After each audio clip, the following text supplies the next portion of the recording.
மைனா பாத்தீங்களா? மைனா பாத்துருங்க சார். எல்லாமே ஸ்கூல் டைம்ல பாத்துருக்கேன். நீங்க தான் நினைச்சீங்க. அந்த டீ-ஷர்ட்ல ஒரு லேடி இருந்தாங்க சார். நான் அதை வச்சு ரைட் இல்ல. சில சமயம் நான் சந்தோஷமா நடிப்பேன், சில சமயம் அவர் விதார்த்தம் நடிப்பாரு. இது வந்து ஒரு புதுமையான ஒரு விஷயம் தான். அது ரைட்டிங்கே புதுசு. நான் வந்து ஒரு ஸ்கூல் படிக்கும்போது இனிது படத்துல உங்களை நான் பார்த்தேன். நானே ஸ்கூல் அதுக்கப்புறம் தெலுங்கு படத்துல பார்த்தேன். நான் அப்பதான் பிறந்தீங்கன்னு நினைச்சேன். படம் நடிச்சது சர்ப்ரைஸ் இல்ல, பேமெண்ட் வந்ததுதான் சர்ப்ரைஸ். நம்மளாம் கெஸ்ஸே பண்ணல இப்போ வரும் பணம் அப்படின்லாம். அவனை தேடி வந்து கொடுத்த ஒரே தயாரிப்பாளர் சசி தான். படம் பாருங்க. நான் இப்போ வரையும் எனக்கு ரொம்ப மைண்ட்ல இருக்கிறது சந்தோஷம். எனக்கு தெரிஞ்ச ஃபைட் கிளப்புக்கு அப்புறம் இந்த மாதிரி ஒரு கேரக்டரைசேஷன் இந்தியன் சினிமால இந்த படம் தான் எனக்கு தெரியும். வேற ரெஃபரன்ஸ் இல்ல. சீன்ல ஒரு என்ட்ரி இருக்கு சார். வாங்க அப்படி வாங்க. இப்போ கேளுங்க, படத்துல யார் லேட்டா வருவாங்க செட்டுக்கு? அவங்க ரொம்ப நல்ல பொண்ணு நினைச்சிட்டு இருக்காதீங்க. என்ன சார் கேமரா ஆஃப்ல வேற சொன்னீங்க? நான் ஒரு டைரக்டர்மா, கொஞ்சமாவது மரியாதை கொடுங்க. சம்பந்தம் இல்லாம பேசுறாரு. அவர் டைரக்டர் மறந்து ஏதோ ஒரு காமிக்கல் ரோல் பண்ணிருக்காரு த்ரூஅவுட் மாதிரி பதில் சொல்றாரு. ஏன்னா அவர்கிட்ட கதையை சொல்லல. அவர் என் மேல இருக்கிற நம்பிக்கையில ஒரு நீங்க எங்க வேணாலும் சொல்லிக்கங்க. கதை செலக்ட் பண்ணிப்பா நம்பி நாங்க வந்தோம். கதையே சொல்லாம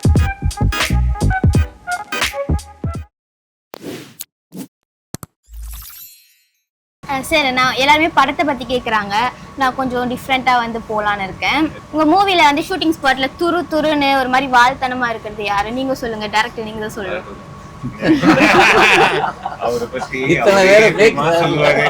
இத்தனை பேரை வச்சு வந்து ஒரு 4 ஹீரோ வச்சு படம் பண்றது வந்து சாதாரணமான விஷயம் கிடையாது. ஸோ அதை நீங்க பண்ணிருக்கீங்க. இவங்க 4 பேர்ல யார் வந்து வாழ்த்தனமா இருப்பா துருன்னு? அப்படிலாம் யாருமே இல்ல. எல்லாருமே ஸ்மார்ட்டா இருந்தாங்க, எல்லாருமே சின்சியரா இருந்தாங்க. சொன்ன மாதிரி அவருதான் ஜான்வி செய்தா இருந்தாரு. படத்துல வில்லனா நடிக்கிறவர் தான் பயங்கர வாழ்த்தனம் பண்ணாரு. அதனாலதான் கொண்டுட்டீங்க. நான் இல்லைங்க. சொன்னது யாரு அவருக்கே தெரியாது. எனக்கு தெரியாது. கேமியோ ரோல்ல வந்து நீங்களே கொண்டுடுவீங்களோ? இல்ல செகண்ட் பார்ட்ல யோசிப்பீங்க போல இருக்கு. இல்ல கேக்குறேன் ஜெனரலா. அவங்க எல்சியூ ஃபேன். அவர் ஆல்ரெடி இறந்துட்டாரு. அவரு இதுக்கு மேல நான் வந்து கேமியோ ரோல் எதுக்கு நான் சொல்லணும் அவங்கள? இல்ல படத்துக்குள்ள கேக்குறேன். இல்ல அவர் இறந்ததை மக்கள் தான் கண்டுபிடிக்க போறாங்க. அது கண்டுபிடிக்கிறேன்னா யார் கொன்னாங்கிறத ரிவீல் பண்ணல. அந்த ரிவீல் நீங்க நடிச்சிட்டீங்கன்னா என்ன பண்றது? சில படத்துல எல்லாம் வந்து ஒரு பின்னாடி ஓபன். அடுத்த கேள்வி யாருக்கு? அடுத்த கேள்வி வந்து ஷூட்டிங் ஸ்பாட்டுக்கு எப்ப பார்த்தா, இது ஜெனரலா எல்லாருமே சொல்லலாம், எப்ப பார்த்தாலுமே வந்து லேட்டா தான் வருவாங்க அப்படின்றது. வித்தியாசமா கேக்குறேன்னு சொன்னாங்க. இனிமேதான் சரி வரும், வித்தியாசமா வரும், கொஞ்சம் ஜாக்கிரதையா இருந்துக்கோங்க. ஓகே லேட்டா வரது யாருமே இல்ல.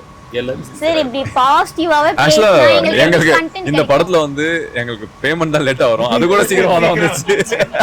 யூசுவலி பட டைம்க்கு வருவாங்க, லேட்டா வர ஒரே மேட்டர் பேமெண்ட் தான். ஆமா, அதுவே இந்த படத்துல டைம்க்கு வந்ததுனால லேட்டா படம் தான் கொஞ்சம் ஒரு 6 மாசம் தள்ளி வருது. படம் நடிச்சது சர்ப்ரைஸ் இல்ல, பேமெண்ட் வந்ததுதான் சர்ப்ரைஸ். நம்மளாம் கெஸ்ஸே பண்ணல இப்போ வரும் பணம் அப்படின்லாம். அவனை தேடி வந்து கொடுத்த ஒரே தயாரிப்பாளர் சசி தான். எல்லாருக்கும் நான் கூட நினைச்சேன் என்ன ரொம்ப எங்க ஊருக்காரரு ரொம்ப க்ளோஸ், அதனால எனக்கு கொடுத்துட்டாருன்னு நினைச்சேன். பார்த்தா எல்லாருக்கும் இல்ல, எனக்கு கொடுத்த லாஸ்ட் பேமெண்ட் அப்படின்னு மேல என்ன உங்க பேமெண்ட் அப்படின்னு எனக்கு அப்படியே ஆச்சரியமா இருக்குது. செக் எடுத்துட்டு ஆகா அப்படின்னு அடுத்த ஒரு செக்கு நிற்கிது. கலைக்கு ஃபோன் பண்றாங்க.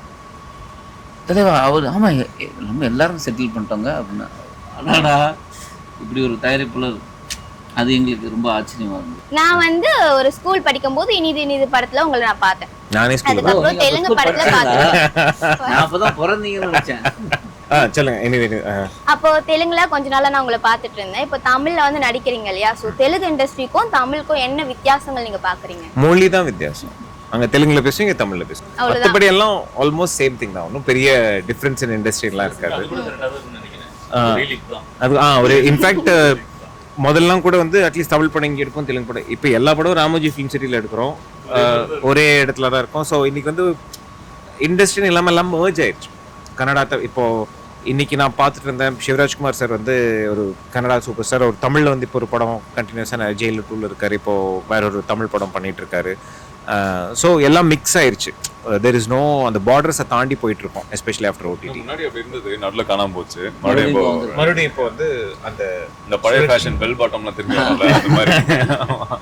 அதுல வந்து ஆவக்காய் வைப்பாங்க ப்ரொடக்ஷன்ல, நம்மளுக்குல வந்து வேற ஒரு நார்த்தங்காய் ஊறுகாய் வைப்பாங்க. அது வந்து கொஞ்சம் ஒரு டிஃபரெண்ட். அது மட்டும் தான் ஊறுகாய் வித்தியாசம். ஊறுகாய் வந்து கண்டிப்பா வித்தியாசம். படத்துல எப்படி இருக்கோ அது மாதிரி. கொஞ்சம் அங்க வந்து கெட்டி தயிர் கெட்டி தயிரா இருக்கும், நம்மளுக்கு கொஞ்சம் தயிர் லூஸா இருக்கும். இந்த மாதிரி சில வித்தியாசங்கள் தவிர ஒன்றும் பெரிய வித்தியாசம். இப்போ பாத்தீங்கன்னா வந்து கேமராக்கு முன்னாடி அப்படியே வந்து சூப்பரா நடிப்பாங்க, ஆஃப் கேமராக்கு போனா இவங்களா அது அப்படின்ற மாதிரி மாறுறது யாரு? ரஜினி சார் தான். நம்ம சிஎம் தான் நினைக்கிறேன். அவரோட நான் ஒர்க் பண்ணதில்லை. இவங்களோட நீங்க ஒர்க் பண்ணிருக்கீங்க இல்லையா, இவங்கள பத்தி சொல்லுங்க. இவங்க எல்லாமே ரொம்ப ஃப்ரெண்ட்லியா இருந்தாங்க. எனக்கு அங்க ஸ்பாட்ல இருக்கிற கேரக்டரும் கிட்டத்தட்ட ஜாலியான ஒரு கேரக்டரா தான் இருந்துச்சு. ஸோ அதனால வித்தியாசம்லாம் தெரியல. நீங்க சொல்லுங்க சார், நீங்க யாரையாச்சும் பாத்திருப்பீங்க இல்லையா, அப்படியே ஆஃப் எனக்கு தெரிஞ்சு கேமரா நான் தான். மாறிடுவாங்க. நீங்க தானா? ஆமா, நான் கொஞ்சம் செட்ல அமைதியா இருப்பேன். அந்த கேரக்டர் இந்த படத்துல பாத்தீங்கன்னா கொஞ்சம் துருன்னு ஒரு மாதிரி வித்தியாசமா இருக்கும். கொண்டால் பாவம் இன்டர்வியூல தான் வந்து வரலட்சுமி சொன்னாங்க, இவரு நல்லவரா கெட்டவரான்னு தெரியாம என்னோட அசிஸ்டன்ட்ல வச்சு வேவ் பார்த்தேன், இவன் நல்லவனா நல்லவ மாதிரி நடிக்கிறானா அப்படின்னு. ஸோ அந்த மாதிரி தான் நான் ஷூட்டிங் ஸ்பாட்ல வந்து ஷூட்டிங் சீன் முடிஞ்சதுன்னா அதுக்கப்புறம் போய் எதை நான் கேரவன்ல ஒர்க் அவுட் பண்ணிட்டு இருப்பேன், இல்லைன்னா ஏதாவது பாட்காஸ்ட் கேட்டுட்டு இருப்பேன், என் பாட்டுக்கு இருப்பேன். நான் அந்த பேசிட்டு என்டர்டெயின் பண்ணிட்டு கலாட்டா பண்ணிட்டு அந்த கேரக்டர் நான் கிடையாது. ஸோ அதனால மேக்ஸிமம் எனக்கு தெரிஞ்சு நான் தான் அது. மைனா பாத்தீங்களா? மைனா நான் பாத்துருக்கேன் சார், எல்லாமே ஸ்கூல் டைம்ல பாத்துருக்கேன். நீங்க தான் வச்சீங்க. இப்போ நான் வந்து இந்த படத்துல பண்ண கேரக்டர் எல்லாம் வந்து ரியல் லைஃப்ல இருந்தா என்ன தூக்கி ஜெயில போட்டுருவாங்க.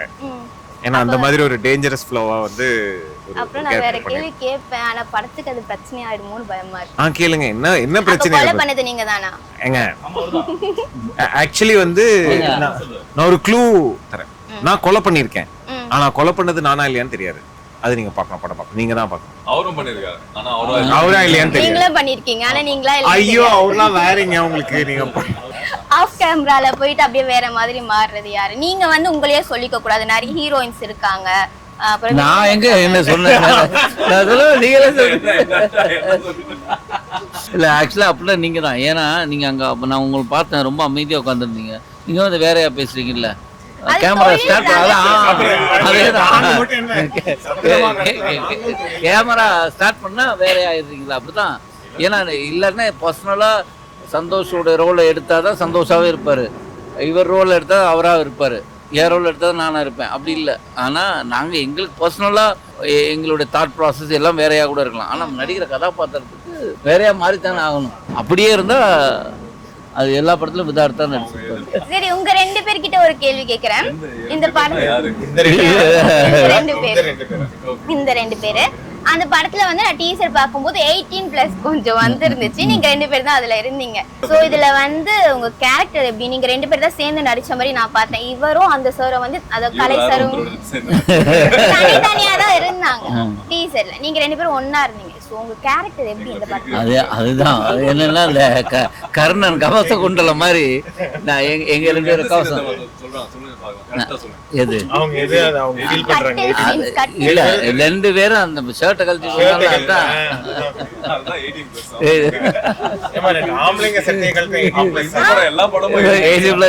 அந்த டீசர்ல ஒரு லேடி இருந்தாங்க சார், நான் அதை வச்சு ரைட் இல்ல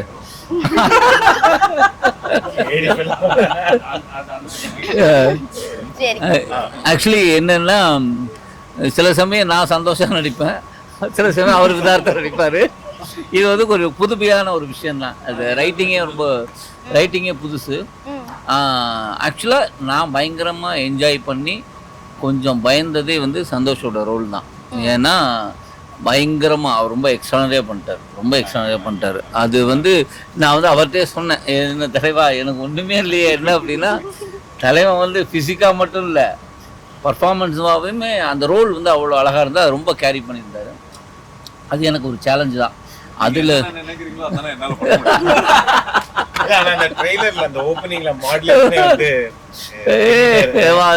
பார்த்தீங்களா இல்லை நைஸ். அது ஆக்சுவலி அது ஒரு கேலப். அது நம்ம பொதுவாக என்ன பண்ணுவோம்னா ஃப்ரெண்ட்ஸ் எல்லாம் சேர்ந்துருந்தோன்னா ஒரு கேரக்டர் மட்டும் டக்குன்னு ஏதோ ஒன்று பண்ணிட்டு போயிடும், அது நமக்கு பயங்கர ஃபன் ஆகிடும். அது மாதிரி அவரோட ரோல் வந்து எப்போதுமே எனர்ஜிக்காக ரொம்ப என்ஜாய் பண்ணுற ஒரு ரோல், எல்லாருக்கும் பிடிக்கும். அவர் ரோலை வந்து இந்த படத்தில் இல்லை, நான் பார்க்குற ஆடியன்ஸ் எல்லாருக்கும் ரொம்ப பிடிச்சது, சந்தோஷம், ரொம்ப பிடிக்கும். ஓகே நீங்க உண்மையா என்னன்னா பெரிய விஷயம் என்னன்னா ஒரு கோஸ்டார் இருக்கும்போது எப்பவுமே ஃப்ரெண்ட்ஸா இருந்தாலுமே பெர்ஃபார்ம் பண்ணும்போது எங்கேயோ ஒரு சின்ன இது வரும், Clash. யார் பெஸ்டா பண்றோம் ஒரு சின்ன ஒரு போட்டி வரும். அவர் கடைசி வரைக்குமே அவருக்கு வந்து டைலாக்ன்றதே ரொம்ப எப்படி சொல்றேன், நான் எப்படி ரிவீல் பண்ணலாமான்னு இல்லை தெரியல. இல்லை ஆக்சுவலா டைலாக்கே கிடையாது, வெறும் கண்ணிலே நடிக்கணும் அவர் படம் ஃபுல்லா. ஸோ அது எவ்வளவு பெரிய சேலஞ்ச்னா எந்த ஒரு எக்ஸ்ட்ரீமா இருக்கட்டும், இவருக்கு ஒரு ஆசை இருக்கு இல்லையா, ஸோ எனக்கு ஒரு ஆசை, ஸோ இது எப்படி நம்ம பண்ணியிருப்போம் அப்படின்ற விஷயம் நான் யோசிச்சுட்டே இருப்பேன். ஸோ எங்கேயோ இந்த ரெண்டு கேரக்டரையும் வந்து பேலன்ஸ் பண்ணது வந்து காம்ப்ளிமெண்டிங்காக இருக்கணும் ரெண்டுமே. ஸோ அது ரொம்ப அழகா வந்து இந்த படத்தில் அது இன்னொன்று வந்து ஆக்சுவலாக சொன்னால் 2 பேருமே பர்சனலாக அந்த ஒன்று நான் ஈகோ காட்டியிருந்தாலும் நீங்கள் ஈகோ காட்டியிருந்தாலோ அது ஒர்க் அவுட் ஆகிருக்காரு. அது என்னன்னா அவரும் வந்து ஐயோ அவர் எப்படி பண்ணுறதுன்னு கொஞ்சம் யோசிச்சா கூட அந்த ரோல் வந்துடாது, வெளியில் வராது. அவர் வந்து நம்ம கொடுத்தது நம்ம பண்ணுவோம், நம்ம கொடுத்த நம்ம பண்ணுவோம் அப்படிங்கிறது. எனக்கு மட்டும்தான் சீனில் இல்லை, நடிக்கும்போது இல்லை. ஆனால் நான் பர்சனலாக கேட்டேன், எனக்கு வந்து தலைவா எங்கேயாவது டைலாக்காக எனக்கு ஒன்று கொடுத்தேன்னா நல்லாயிருக்கும். ஏன்னா படம் பாருங்க, நான் இப்போ வரையும் எனக்கு ரொம்ப மைண்டில் இருக்கிறது சந்தோஷோட ரோல். சார் நான் ஒரு க்ளூ மட்டும் ஒன்று கொடுத்துக்கிறேன் சார். ஐ மீன் சினிமா பார்க்குற மாதிரி இல்லை இல்லை இல்லை, இது வேற க்ளூ சார். சினிமா பார்க்குறவங்க நிறையா படம் பார்ப்பாங்க. அவங்களுக்கு வந்து எனக்கு தெரிஞ்ச ஃபைட் கிளப்புக்கு அப்புறம் இந்த மாதிரி ஒரு கேரக்டரைசேஷன் இந்தியன் சினிமாவில் இந்த படம் தான் எனக்கு தெரியும், வேற ரெஃபரன்ஸ் இல்லை. I will say fight club, அதுதான் வந்து உங்களுடைய க்ளூ. அதுக்கப்புறம் அதுக்கு மேலே நீங்கள் கெஸ் பண்ணீங்க. நீங்க சொன்ன உதாரணம் வந்து ரொம்ப உண்மையான விஷயம். நான் ஒரு இப்போ கேம் டோர்னமெண்ட்ல விளையாடிட்டு இருக்கேன். சில பேரோட விளையாடும் போது வந்து அவ்வளோ அழகா கேம் வரும், சில பேர் கூட இருந்தாலே ஒரு பாயிண்ட் கூட நம்ம எடுக்க மாட்டோம். அது என்னன்னே தெரியாது அந்த எனர்ஜி. ஸோ அந்த மாதிரி சில விஷயங்கள் வந்து இப்போ இந்த க்ரூ வந்து அழகா உட்காந்து பேசிட்டு இருக்கோம் பண்ணிட்டு இருக்கோம்னா அது உண்மையாவே ஒரு நல்ல எனர்ஜி. இல்லைன்னா இந்த மாதிரி இருக்காது, இது ஃபேக் பண்ண முடியாது இந்த எனர்ஜியை. ஸோ இது ஒரு இந்த இடத்துல மட்டும் இல்ல, படத்துலயும் அது ரொம்ப அழகா அமைச்சு. தேங்க்ஸ் டைரக்டர் சார் என்ன நம்பினதுக்கு. Thank you brother. சீன்ல ஒரு என்ட்ரி இருக்கு சார். அப்படி வாங்க. இப்போ கேளுங்க, படத்துல யார் லேட்டா வருவாங்க செட்டுக்கு? ஐயோ 8 மாசம் எங்க சித்தப்பா வருது. வரும். ஓகே சார், இப்போ உங்க டீம்ல நீங்க மாத்தி ட்ரோல் பண்ணனும்னா ஒவ்வொருத்தரும் யாரை ட்ரோல் பண்ணுவீங்க? எல்லாம் யாரா பண்ணுவாங்களா நான் செட்ல? ஏன் செட்ல கலாய்ச்சிக்க மாட்டீங்களா? எங்களுக்கு காசு கொடுக்கல, ப்ரொடியூசர் கொடுத்து நடிக்கிறதுக்கு தான் காசு கொடுத்து போய் நடிக்க சொல்ற வந்து காலேஜ் பட் அது இது மாதிரி ஓப்பனா சொல்ல முடியாது. சரி யாரை கலாய்ப்பீங்க? ஆமா, ஏதாவது ஒரு சம்பவம் நடக்குதுன்னா அதை வச்சு என் பாடுறா இப்படி பண்றதுக்கு அப்புறம் மாத்தி கலாய்ப்போம். ஏதாவது கொஞ்சம் சீன் போட்டானா அவளை கலாய்ப்போம். சம்பவத்தை வந்து எக்ஸ்பிளைன் பண்ணுங்க. அதுதான் சொல்றேன், நீ சொல்ல முடியாது, சொன்னா நான் மாட்டிப்போமே. அவங்க ரொம்ப நல்ல பொண்ணு நினைச்சிட்டு இருக்காதீங்க. என்ன சார் கேமரா ஆஃப்ல வேற சொன்னீங்க? கேமரா சொல்லுங்க சார், எங்களுக்கே தெரியாது சார். ஒரு நாள் ஒரு ஷூட் போயிட்டு இருக்கு, ஏதோ டென்ஷன் பிரச்சனை, ஏதோ தப்பாயிடுச்சு, செம்ம டென்ஷன் ஆயிட்டு இருக்கேன், கத்திட்டு இருக்கேன். மொத்த செட்டும் பின் ட்ராப் சைலண்ட்ல இருக்கு, டைரக்ட் டென்ஷனா இருக்கான்னு பயந்துட்டு இருக்குது. அப்புறம் எல்லாம் ஃப்ரேம் வச்சுட்டு உட்காந்துருக்கேன், ஏதோ ஷேடோ வருது கத்திட்டு இருக்கேன். எல்லாம் ஆளுக்கு ஒரு பக்கம் ஓடுறாங்க, என்ன பண்ணாலும் அந்த ஷேடோ போக மாட்டேங்குது. கொஞ்ச நேரம் கழிச்சு பின் ட்ராப் சைலண்ட்ல நான் கத்திட்டேன், என்ன நடந்துட்டு இருக்குது, ஷேடோ வருது, அதை கட் பண்ண மாட்டீங்களா சொல்லிட்டு கேமரா நான் கத்துறேன். பக்கத்துல கேமரா அசிஸ்டன்ட் வந்து அந்த ஷேடோவே நீங்க தான் சார். ஒன்னும் இதா இப்படிதான் அந்த சவுண்டு மொத்த யூனிட் அவங்க திரும்பி பாக்குது. அத்தனை பேரும் அப்படியே சைலண்டா உட்கார்ந்து இருக்காங்க, எல்லாரும் அமைதியா இருக்காங்க. இந்த பொண்ணு மட்டும் கடன்னு சிரிக்குது, என்ன பண்ணது இல்ல. கேமரா இந்த பக்கம் திரும்பி சிரிக்கிறாங்க, மத்தவங்களும் சிரிக்கிறாங்க, எல்லாம் சிரிக்கிறாங்க. இந்த சிரிச்சதுல எனக்கு என்ன பண்ணுன்னு தெரியல. அப்புறம் நான் ஒரு டைரக்டர்மா, கொஞ்சமாவது மரியாதை கொடுவோம் மறந்துட்டாங்க. இப்ப பாருங்க அது எவ்வளவு ஞாபகம் பேசுறாரு. இது மட்டும் தான் தெரிஞ்சு 2 நாளா ப்ரொமோஷன் பண்றோம். டைரக்டர் மாதிரி பதில் இப்பதான் ஏதோ ஒரு கேள்வி கேட்டு பாத்தீங்களா, கேட்ட கேள்விக்கு பதில் கிடைச்சிருச்சா? இது கிடைக்கிறது யார் ட்ரோல் பண்ணுவாங்க? சம்பந்தம் இல்லாம பேசுறது பண்றாரு. அவர் டைரக்டர் மறந்து ஏதோ ஒரு காமிக்கல் ரோல் பண்ணிருக்காரு த்ரூ அவுட் அந்த மாதிரி தான் பதில் சொல்றாரு. ரெகுலேட் மாதிரி ஒரு எப்படி கலாய்கிறது பாத்தீங்களா? அவர் நெக்ஸ்ட் ஸ்கிரிப்ட் வச்சிருக்காங்க. இப்போ வந்து இவங்க எல்லாம் வந்து உங்களை கலாய்க்கறாங்கல, உங்க மேல வந்து ரொம்ப பயந்து இருக்கிறது யார் சார்? அமைதியா யூ டைரக்டர் சார். இப்பதானே சீன் சொன்னேன், இப்பதானே சீன் சொன்னேன். யார் இல்ல சார், இங்க எல்லாரும் பயப்படுறதுக்கு என்ன இருக்கு இதுல? பயப்படுறதுக்கு ரெஸ்பெக்ட், அது எல்லாத்தையுமே கலாய்க்கிறது வேற. இப்போ பாத்தீங்கன்னா வந்து நீங்க ஃபர்ஸ்ட் டைம் வந்து ஒரு மூவியை வந்து ரொம்ப கஷ்டப்பட்டு இந்த மூவியை வந்து டைரக்ட் பண்ணிருப்பீங்க. எவ்வளவு ஸ்ட்ரகிள்ஸ் ஃபேஸ் பண்ணீங்க? ஃபர்ஸ்ட் நீங்க போயிட்டு அப்ரோச் பண்ண இவங்கள யார் அப்ரோச் பண்ணீங்க? இந்த கதையில முதல்ல உள்ளார வந்தது விதார் சார் தான். ஏன்னா அவர்கிட்ட கதையை சொல்லல, அவர் என் மேல இருக்கிற நம்பிக்கையில ஒரு நீங்க எங்க வேணாலும் அவர் நல்ல சொல்லிக்கங்க கதை செலக்ட் பண்ணிப்பா நம்பி நாங்க வந்தோம். நீங்க அவர் அவர் கதையே கதையே சொல்லாம ஓகே பண்ணிச்சிங்க. இதாத்தனா அப்ப இது நல்ல கதை இல்லையா? bro this very இல்ல இல்ல wrong. அவன் சொல்றான் கதை எப்படி கேட்டிருப்பாரு அப்படின்னு. இல்ல அவர் வேற ஒரு கதை என்கிட்ட கேட்டிருந்தாரு. அந்த நம்பிக்கைன்னு இந்த கதையா அப்படி? அதான் புரியுது. பட் நாங்க அவர் கேட்டாரு ஓகே விதாத்தனா ஓகே. அப்பனா ஓகே சந்தோஷ் பிரதாப் ஓகே எல்லாம் பரவாயில்லையா அப்ப நல்ல கதை தான் போல அப்படின்னு. நான் சரி கலை பண்றேன் கலை கேட்கும்போது நம்ம மைண்ட் செட்ல ஒரு பாசிட்டிவான ஒரு தேஜ் தாட் வந்து தெரிஞ்சுதான் வந்துருக்க மாட்டேன்ல. தேஜ் ஒரு தெரிஞ்சு அதான் கடைசி என்ட்ரி. இல்ல ஆக்சுவலி தேஜுலாம் பூஜையில கூட வேற ஒருத்தங்களை கூட்டு வந்து ஆசை காட்டி மோசம் பண்ண மாதிரி கடைசியில தேஜு வச்சு பூஜையில யாரை கூப்பிட்டாங்க? பூஜைக்கு நான் தானே வந்தேன். அவங்க தான் பூஜை வேற இருந்தாங்க. சரி இப்போ நீங்க வந்து எல்லாருமே கலன்னு நல்லா பேசுனீங்க. ஸோ படம் வந்து ரொம்ப த்ரில்லரா இருக்கும்ன்றது டீசரை பார்த்தாலுமே தெரியுது.